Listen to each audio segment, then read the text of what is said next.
Assalamualaikum Ibu. Waalaikumsalam warahmatullahi wabarakatuh. Apa kabarnya Ibu? Alhamdulillah sehat. Alhamdulillahirabbil alamin.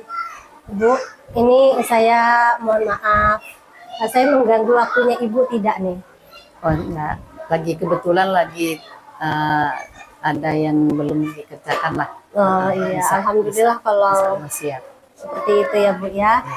Terima kasih banyak Ibu. Saya sudah mendapatkan kesempatan untuk bisa berwawancara ini sama Ibu dengan bagaimana nanti Ibu mengatasi permasalahan dilema etika yang ada di waktunya. Terima kasih banyak ya Bu ya. Baik Ibu, saya di sini akan memberikan beberapa pertanyaan mengenai yang selama ini memang sering terjadi mungkin Bu ya di sekolah-sekolah yang memang sedang berjalan, yang dipimpin, bahwa permasalahan ini adalah dilema etika. Dan saya akan memunculkan pertanyaan itu, kira-kira ada 8 pertanyaan nanti Bu ya.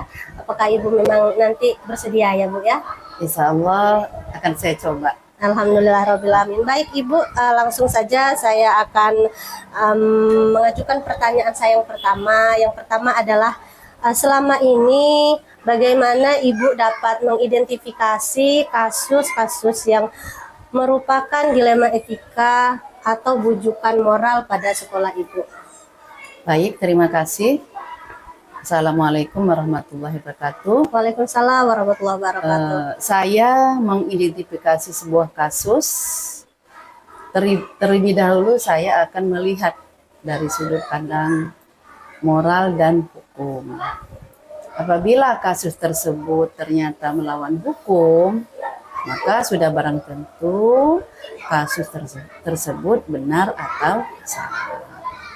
Sebaliknya, jika masalah tersebut masih dikatakan benar, maka lawannya benar dari masalah tersebut adalah dilema etika. Jadi kalau itu ya Bu ya, luar biasa sekali ya Bu ya. Kalau kasus, kalau benar lawan salah itu enak kita memutuskannya ya Bu ya. Karena memang ini benar, lawan benar, nah itu memang masuk pada dilema etika ya Bu ya. Luar biasa sekali. Baik Ibu, saya ajukan pertanyaan yang kedua ini Ibu. Selama ini bagaimana Ibu menjalankan pengambilan keputusan di sekolah yang Ibu pimpin saat ini, terutama untuk kasus-kasus di mana ada dua kepentingan Ibu yang sama benar atau sama-sama mengandung nilai kebajikan. Ini seperti apa ini Bu? Ya, baik, saya akan jawab juga ya. Kalau sebuah kasus, saya selalu mengidentifikasi sebuah kasus itu dari berbagai sudut pandang. Kemudian saya akan menimbang secara matang mana yang paling benar ketika saya akan memutuskan kasus atau keputusan. Mempertimbangkan dari berbagai pertimbangan, misalnya apakah keputusan saya ambil itu tersebut atau akan menguntungkan atau tidak, atau sebaliknya yang merugikan atau merugikan orang lain. Setelah itu saya memutuskannya walaupun saya sadar keputusan tersebut tidak akan memuaskan banyak pihak. Namun setidaknya saya telah mengambil sebuah keputusan yang nilai manfaatnya benar. Mungkin itu ya. Luar biasa ya Ibu ya. Jadi memang setiap keputusan yang diambil itu memang pasti tidak akan memuaskan semuanya ya. Pasti akan dipertimbangkan. Iya, jadi itu dipertimbangkan terlebih dahulu sebelum melakukan keputusan ya Bu, luar biasa. Baik Ibu, saya ke pertanyaan yang ketiga nih Bu. Dan langkah-langkah atau prosedur seperti apa yang biasa Ibu lakukan selama ini untuk menjalankan hal tersebut Bu? Ya, untuk memutuskan atau mengambil keputusan itu pasti ada langkah-langkah yang selama ini saya lakukan dalam mengambil keputusan. Itu adalah menentukan penyebab atau permasalahan yang timbul.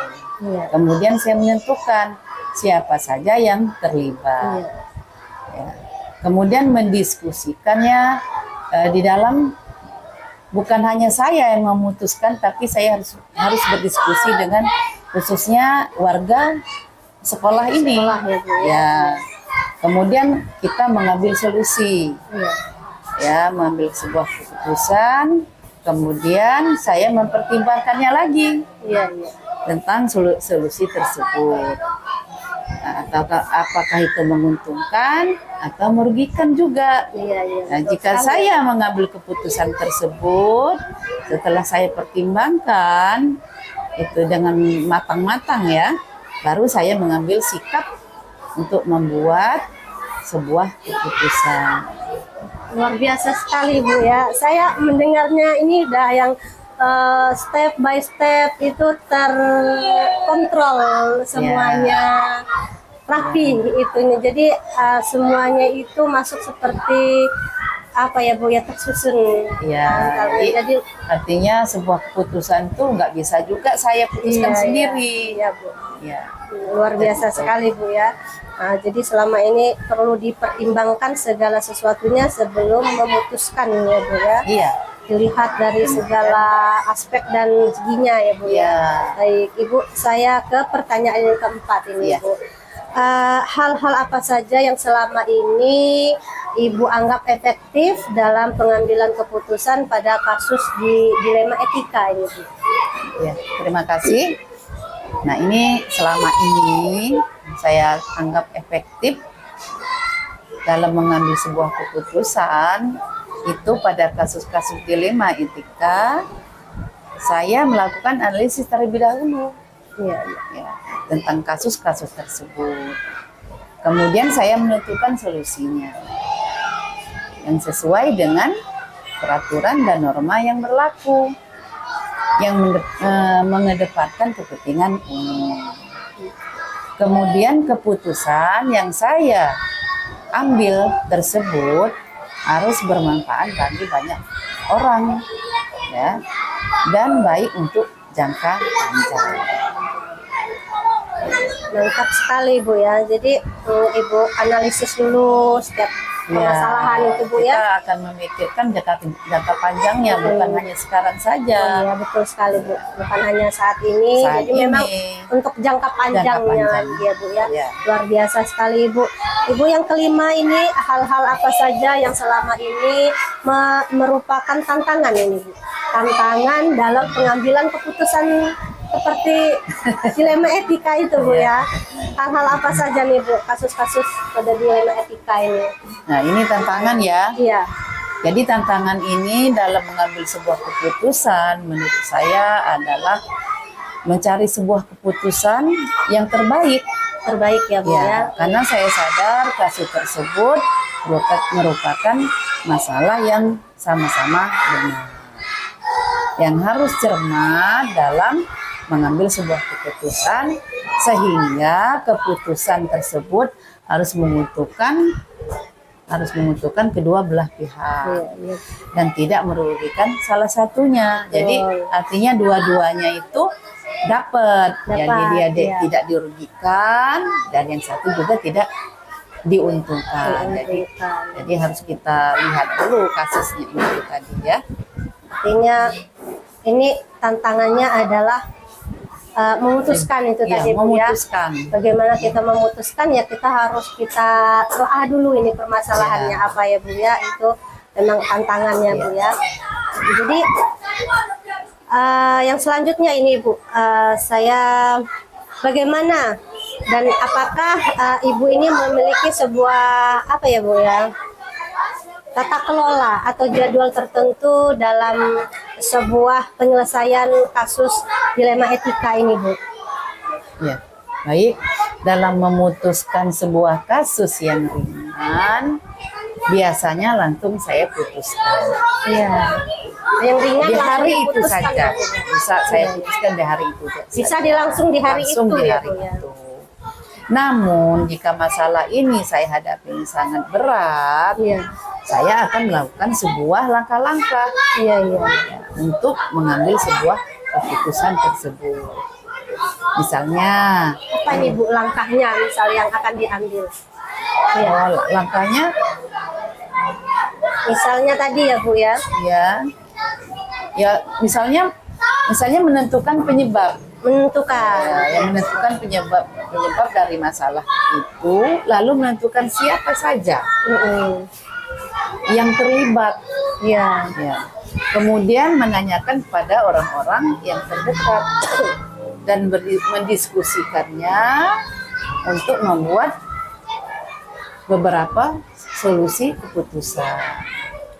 Menimbang lagi dari berbagai sudut pandang, setelah itu baru menentukan sikap untuk mengambil sebuah keputusan. Wah, luar biasa sekali ya Bu ya, untuk menentukan sebuah keputusan itu tadi tentunya harus menimbang kembali. Dan tadi menarik sekali Bu, ketika ada permasalahan di hari itu, kalau permasalahannya kecil langsung bisa diselesaikan bisa hari itu ya. Bisa kita atasi putuskan di hari atasi. Iya. Tapi kalau masalahnya memang ini agak berat itu tadi Bu ya, artinya melalui pertimbangan. Gitu ya, luar biasa sekali ya Bu ya. Saya rasa itu memang itu adalah kebijakan yang luar biasa, yang saya rasa semua pun akan menginginkan itu dan menyetujui itu Bu ya. Jika itu besar ya memang harus dipertimbangkan dulu. Dan baik Ibu, saya melanjutkan perbincangan kita dengan pertanyaan yang selanjutnya ya Ibu ya. Dan adakah seseorang atau faktor-faktor apa saja ini Ibu yang selama ini mempermudah atau membantu Ibu dalam pengambilan suatu keputusan dalam kasus dilema etika ini Bu? Ya, setiap mengambil sebuah keputusan, saya selalu mengajak warga sekolah. Jadi tidak saya putuskan sendiri, tapi saya mengajak warga sekolah, ya, wali murid, atau orang-orang yang punya kedekatan dengan personal yang orangnya mengalami permasalahan. Hal itu saya lakukan untuk mendapatkan masalah-masalah atau masukan-masukan. Kemudian masukan itu saya pertimbangkan. Setelah yakin, saya baru memutuskannya. Jadi melibatkan masyarakat lingkungan sekolah lingkungan sekolah, warga sekolah, kemudian termasuk orang tua wali murid, kita panggil, ya kan, guru ya Bu ya. Pokoknya semua warga sekolah. Semua warga sekolah, luar biasa sekali Ibu. Ini saya lanjutkan yang ini yang terakhir ya Ibu ya. Saya melakukan perbincangan ini dan pertanyaan yang pemungkas adalah dari semua hal yang telah disampaikan oleh Ibu tadi, semuanya saya merasa ini sudah luar biasa. Ini akan berjalan sangat baik sekali ke depannya jika ini memang terjadi di sekolah-sekolah yang memang ingin maju dan berkembang ya Bu ya. Dan saya menemukan ini ada di dalam sekolah SD 2 Wai Urang ini. Bagaimana Ibu membuat suatu keputusan yang luar biasa ya Bu ya. Tidak hanya ini mementingkan kepada semuanya. Luar biasa ya Ibu. Nah, dari semua hal yang telah disampaikan tadi, pembelajaran apa nih yang dapat Ibu petik dari pengalaman Ibu mengambil suatu keputusan? Ya, baik. Jadi pelajaran yang saya ambil dalam pengalaman saya dalam mengambil sebuah keputusan itu adalah saya belajar bersabar dan belajar menjadi orang yang bijak ya untuk memutuskan sebuah masalah atau pelanggaran atau etika itu tadi, sehingga saya dapat mengambil sebuah keputusan yang membuat saya paling baik. Luar biasa sekali. Ini sukses sekali Ibu. Saya agak merasa tenang ketika melakukan perbincangan dengan Ibu, banyak sekali gambaran untuk hari ini dan mungkin ke depan ya Bu, bagaimana menjadi seorang pemimpin yang luar biasa. Saya rasa memimpin kan tidak mudah ya Ibu ya, banyak sekali yang harus dihadapin, tetapi dari kesemuanya itu perbincangan hari ini bisa terjawab semuanya, bagaimana mengatasi memimpin ketika ada permasalahan seperti dilema etika atau kasus-kasus yang ada di sekolahan Bu ya. Terima kasih banyak Ibu atas Ya, waktunya. sama-sama. Assalamualaikum Bapak. Waalaikumsalam warahmatullahi wabarakatuh. Alhamdulillah. Gimana kabarnya ini Bapak? Alhamdulillah sehat-sehat Bu Marlina. Alhamdulillahirrabbilalamin. Pak, mohon maaf ini saya mengganggu rutinitas kesibukan Bapak mungkin ini ya Pak.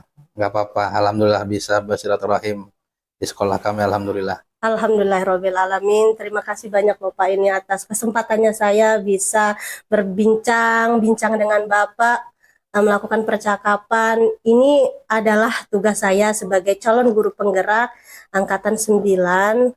Jadi saya melakukan wawancara ke kepala sekolah dan salah satunya adalah dengan Bapak. Siap. Terima kasih betul ini Pak. Dan ini saya sudah menyita mungkin kesibukan Bapak ya Pak ya, yang luar biasa sebagai seorang kepala sekolah di Iya. SD 2 Kesugihan ya Pak. Kesugihan. SD 1 Kesugihan ya. Baik ini Bapak, nanti saya akan melakukan beberapa pertanyaan kepada Bapak mengenai bagaimana Bapak memimpin di sekolah Bapak ini, yang kalau saya lihat ini sudah luar biasa ini Pak. Setelah kepemimpinan Bapak ini asri sekolahnya, adem betul ini Pak ya. Ya, Sekolahnya alhamdulillah. bersih, alhamdulillah luar biasa. Dan ini nanti akan saya munculkan beberapa pertanyaan tentang permasalahan mungkin banyak dialami Pak oleh sekolah-sekolah yang lain juga. Tapi saya ingin melihat bagaimana di sekolah Bapak mengatasi masalah dilema etika ini Pak. Nah, saya masuk ke pertanyaan pertama ini Pak ya. Boleh, siap.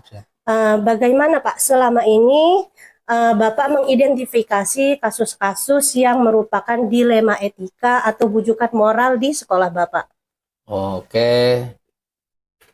Untuk persoalan yang pertama, itu kalau masalah itu biasanya saya mengidentifikasi dulu kasusnya seperti apa. Iya. Saya lihat dulu sudut pandangnya dari moral dan hukumnya. Apabila kasus tersebut melawan hukum, maka sudah barang tentu kasus tersebut benar atau salah karena hukum ini. Tapi sebaliknya, kalau masalahnya dikatakan benar, maka lawan benar dari masalah tersebut itu masuknya ke moral, etika, seperti itu.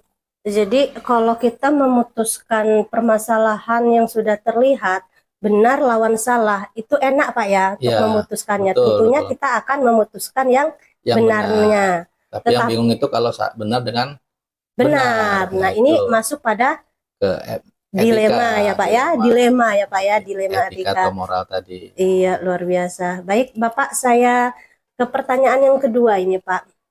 Selama ini bagaimana Bapak menjalankan pengambilan keputusan di sekolah yang Bapak pimpin saat ini, terutama untuk kasus-kasus di mana ada dua kepentingan yang sama benar, sama-sama mengandung nilai kebajikan, Pak? Baik, kalau di kasus seperti itu, saya mengidentifikasi dulu semua tadi ya dari berbagai macam pandang ya, ada sudut pandangnya.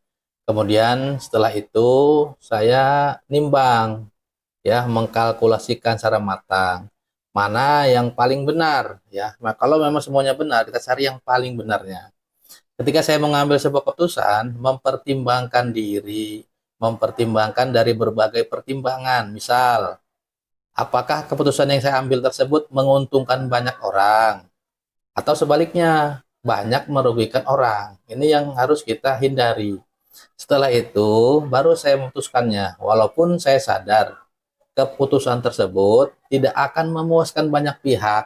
Ya biasalah itu pro kontra kan gitu. Iya, Namun betul. setidaknya saya telah mengambil sebuah keputusan yang nilai manfaatnya ya lebih besar, lebih banyak dirasakan oleh orang. terutama di guru-guru dan siswa saya di sekolah. Mungkin seperti itu Bu Marlina. Luar biasa sekali Pak ya. Jadi ketika mau mengambil suatu keputusan tuh betul-betul harus dipertimbangkan Betul. dulu. Ini menyangkut dengan orang banyak, Betul, betul. menguntungkan orang banyak Banyak. tentunya ya Pak ya, dan tidak merugikan orang banyak ya Pak ya. Betul. Luar biasa sekali Pak. Baik Pak, saya ke pertanyaan yang ketiga ini Pak. Ya. Langkah-langkah atau prosedur seperti apa yang biasanya Bapak lakukan selama ini Pak? Prosedurnya? Iya Pak. Ya, dalam mengambil sebuah keputusan, langkah-langkah yang selama ini saya lakukan itu menentukan penyebab permasalahannya yang timbul. Kemudian saya menentukan siapa saja yang terlibat dalam masalah ini dengan cara menanyakan pada orang-orang terdekat, ya. Misalnya kan di sekolah saya ini kan ada bendahara, ada, kalau di SD kan nggak ada wakil ya, Iya. nggak ada wakil kepala sekolahnya, Nggak ada ya, kita Pak, ya? nggak ada. Kita bendahara, kemudian operator ya, atau nanti guru-guru senior, itu kita mintakan pendapat mereka melalui diskusi dengan warga sekolah, dengan guru-guru, kemudian untuk membuat beberapa solusi dalam pengambilan sebuah keputusan. Kemudian saya juga mempertimbangkan tentang beberapa solusi tersebut, ya, tentang untung dan ruginya jika saya mengambil keputusan tersebut. Setelah saya mempertimbangkan matang-matang, baru saya bisa mengambil sikap. Jadi saya itu membudayakan musyawarah mufakat. Ya. Iya, iya. Jadi saya itu kadang kalau di sekolah itu tidak langsung mengambil keputusan pribadi, tapi lebih dahulu minta pendapat dari teman-teman guru yang lain.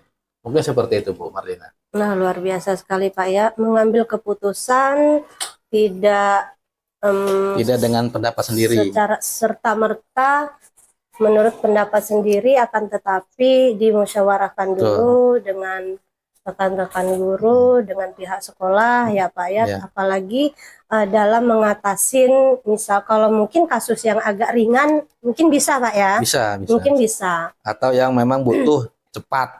Ya, cepat Ya, harus diputuskan harus diputuskan. seketika Ya, itu ya betul. Pak ya. Kita Luar putuskan biasa. langsung gitu. Baik Pak, ini saya pertanyaan yang keempat ini Pak. Hal-hal apa saja yang selama ini Bapak anggap efektif dalam pengambilan keputusan pada kasus-kasus dilema etika ini Pak? Seperti itu ya. Selama ini yang saya anggap efektif dalam mengambil sebuah keputusan itu, saya melakukan analisis terlebih dahulu. Ya, kita analisis dulu kasusnya seperti apa. Kemudian saya menentukan solusinya. Ya, setelah kita menganalisis, kita cari solusi. Ya, dengan mempertimbangkan norma yang berlaku, yang mengedepankan kepentingan umum. Kemudian keputusan yang saya ambil tersebut harus bermanfaat tadi itu, harus bermanfaat bagi banyak orang, ya. Iya. Terutama kalau kami di sekolah ya warga sekolah. Mungkin seperti itu. Jadi memang lagi-lagi memang mengedepankan itu tadi Pak. Iya, iya. Mengedepankan mufakat musyawarah dengan warga Dengan sekolah ya, tadi, kebermanfaatannya ke Iya. banyak orang. Sekarang pertanyaan yang kelima ya Pak ya. Hal-hal apa saja yang selama ini merupakan tantangan dalam pengambilan keputusan pada kasus-kasus dilema etika ini Pak? Biasanya itu kita mencari keputusan itu tantangannya ya, Iya, yang ditanya tantangan ya. Yang merupakan tantangan dalam mengambil keputusan menurut saya adalah mencari sebuah keputusan yang terbaik. Karena saya sadar kasus tersebut merupakan masalah yang sama-sama benar, yang harus cermat dalam mengambil keputusan. Iya. Seperti itu, Bu. Jadi kasus ini memang harus ini ya Pak ya. Kalau kasus yang harus diputuskan dalam pengambilan keputusan yang sama-sama ya Pak ya, sama-sama Ya, kalau benar. bisa sama-sama menguntungkan kedua belah pihak. Iya. Ya, jangan sampai ada dirugikan. Jadi saling menguntungkan. Jadi harus saling menguntungkan ya Pak ya. Keputusan harus menguntungkan kedua belah pihak dan tidak merugikan ke salah satu pihak gitu. Baik Pak. Dan apakah Bapak memiliki sebuah tata kelola ini Pak? Kelola apa itu? atau jadwal Jadwal. jadwal tertentu ya Pak dalam sebuah penyelesaian kasus dilema etika ini. Mm-mm. Dan apakah Bapak langsung menyelesaikan di waktu saat itu, di waktu yang tepat, atau memiliki sebuah jadwal untuk menyelesaikannya? Bentuknya itu, prosedurnya ini seperti apa ini Pak? Ya, seperti yang saya utarakan tadi, kalau memang itu keputusannya diperlukan secepatnya, ya kita putuskan secepatnya. Iya, Ya, dalam memutuskan sebuah kasus yang ringan ya, iya. biasanya langsung saya putuskan hari itu juga. Hari itu Kalau juga, ringan, kalau ringan ya, ya Pak. kalau Oke, ringan. Pak. Namun, jika masalah yang saya hadapi itu sangat berat, saya akan melakukan sebuah langkah-langkah untuk mengambil keputusan tadi. Ya, saya harus mengambil langkah-langkahnya apa saja nih yang perlu saya pertimbangkan. Misalnya, menentukan penyebab permasalahan itu. Lalu, jika kita juga menentukan nih siapa saja yang terlibat. Kemudian menanyakan kepada orang-orang terdekat yang saya utarakan yang pertama tadi, ya. Diskusikan, kita musyawarahkan, kita mencari mufakat untuk membuat beberapa jalan terbaik ya solusinya, ya. Menimbang lagi dari berbagai sudut pandang. Setelah itu baru menentukan sikap untuk mengambil sebuah keputusan. Wah, luar biasa sekali Pak Ya, ya. pokoknya kita tetap mengedepankan musyawarah mufakat. Seperti itu, Bu. Jadi pengambilan keputusan itu jikalau itu mendesak ya itu bisa diputuskan secara langsung Ya, ya Pak ya. kalau itu kan ringan-ringan bisa kalau saat langsung. ini gitu Iya. ringan. Tapi kalau memang itu masuk pada seperti ini dilema etika, memang kita harus mengedepankan mufakat, musyawarah itu tadi ya. Pak ya. Wah, luar biasa sekali ini Pak. Baik Pak, yang selanjutnya ini Pak ya, yang ketujuh ini Pak ya. Adakah seseorang atau faktor-faktor apa yang selama ini mempermudah atau membantu Bapak dalam pengambilan keputusan dalam kasus-kasus seperti dilema etika tadi Pak? Ya, setiap mengambil sebuah keputusan, saya selalu mengajak musyawarah warga sekolah, ya, wali murid, stakeholder saya, kemudian juga orang-orang yang mempunyai kedekatan personal dengan orang-orang yang mengalami permasalahan tadi. Iya. Hal ini saya lakukan untuk mendapatkan masukan-masukan, kemudian masukan itu untuk pertimbangan saya, gitu, untuk pertimbangan saya. Setelah saya dapat masukan dari kanan, dari kiri, dari teman-teman, dari warga sekolah, baru saya bisa memutuskannya. Wow, mantap sekali nih Pak ya, luar biasa sekali. Dalam setiap pengambilan keputusan yang Bapak ambil adalah selalu mengajak ya warga sekolah Warga Bapak sekolah, ya Pak ya. ya. Betul. Baik itu dari wali murid, Murid, terus dari guru juga dari guru, Pak ya. bahkan kami kalau di desa itu melibatkan komite sekolah, Iya, ada kemudian komite. kepala desa, kalau memang itu berkaitan dengan warga di sekitar sekolah. Di sekitar Iya. sekolah. Jadi Kami- melibatkan semua ya Pak Kami ya. intent komunikasi dengan pejabat-pejabat yang ada di desa kami sini. Wah, luar biasa sekali ya Pak ya. Berarti itu ini ya Pak ya, apa namanya, rapih ya Pak ya, tertata, terkontrol ya Pak Ya, ya. ya. Luar biasa sekali. Ya, intinya komunikasi lah. Komunikasi pada Komunikasi. semua pihak Semua, lah Pak ya, semua yang pihak. terkait lah di Betul. lingkungan sekolah ini. Luar biasa sekali Pak. Baik Pak, saya ini ke yang terakhir ini Pak ya. siap. Iya, dari semua hal yang telah Bapak sampaikan tadi, pembelajaran apa ini Pak yang dapat Bapak petik dari pengalaman Bapak mengambil suatu keputusan dilema etika ini Pak? Ya, pelajaran yang saya ambil dari pengetahuan saya dalam mengambil sebuah keputusan itu adalah saya belajar untuk bersabar, menenangkan diri, nggak langsung emosi, belajar menjadi orang yang bijak ya, Iya. menjadi orang yang bijak, sehingga saya dapat mengambil sebuah keputusan itu menurut saya yang paling baik. Jadi kita bisa ngontrol emosi, ya, jangan sampai baru satu kasus, baru dengar satu pihak kita sudah ngambil keputusan. Iya, Nah, itu iya. yang menurut saya kurang Tepat ya Pak ya? tepat gitu. Jadi kalau kita mendengar ada keluhan dari satu guru, jangan langsung kita putuskan, ya. Kita cari dulu informasi yang sebenarnya dulu. Kalau di bahasa agamanya tabayun dulu lah. Tabayun dulu. Jadi kita Biasa, cari, ya. jadi berusaha ya, kita Iya, sebagai iya. kepala sekolah berusaha menjadi yang bijak. Bijak ya Pak ya. Iya.